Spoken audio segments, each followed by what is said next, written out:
கன்னியாகுமரி மாவட்டம் திருவட்டாறு பேரூராட்சி காங்கிரஸ் கவுன்சிலரின் கணவர் வெட்டி கொலை செய்யப்பட்டது குறித்து போலீசார் விசாரித்து வருகின்றனர்.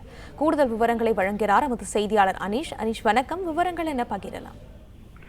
வணக்கம். அதாவது குமரி மாவட்டத்தில் உள்ள மூவாற்றுமுகம் இந்த பகுதியை சார்ந்தவர் ஜாக்சன். இவர் அதே பகுதியில் டெம்போ ஓட்டுநராக பணிபுரிந்து வருகிறார்.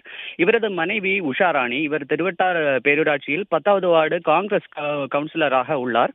இந்த நிலையில்தான் நேற்று இரவு ஜாக்சன் வீட்டின் அருகே நின்று கொண்டிருக்கும் போது இவரது செல்போனுக்கு ஒரு அழைப்பு என்பது வந்துள்ளது. இதையடுத்து ஜாக்சன் அருகில் உள்ள தேவாலயம் அருகே சென்றுள்ளார். அங்கு இரு பைக்குகளிலாக மொத்தம் 6 பேர் கொண்ட கும்பல் ஜாக்சனிடம் முதலில் தகராறில் ஈடுபட்டுள்ளனர். தொடர்ந்து அந்த கும்பல் ஆத்திரமடைந்து அந்த அரிவாள் மற்றும் கம்பி ஆகிய ஆயுதங்களால் ஜாக்சனை சராமாரியாக தாக்கியுள்ளனர்.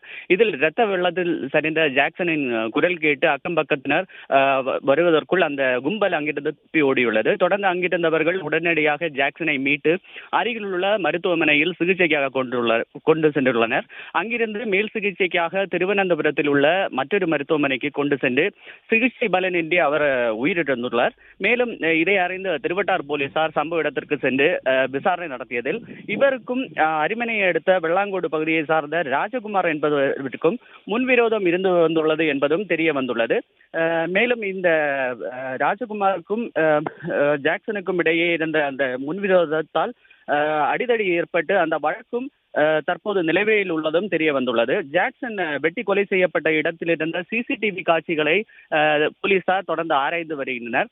இந்த ராஜ்குமாருடன் வந்த கூட்டாளிகள் யார் யார் என்பது குறித்து தொடர்ந்து போலீசாரும் விசாரணை என்பதை நடத்தி வருகின்றனர். காங்கிரஸ் கவுன்சிலர் ஒருவரின் கணவர் வெட்டி கொலை செய்யப்பட்ட இந்த சம்பவம் இப்பகுதியில் பெரும் பரபரப்பை ஏற்படுத்தியுள்ளது.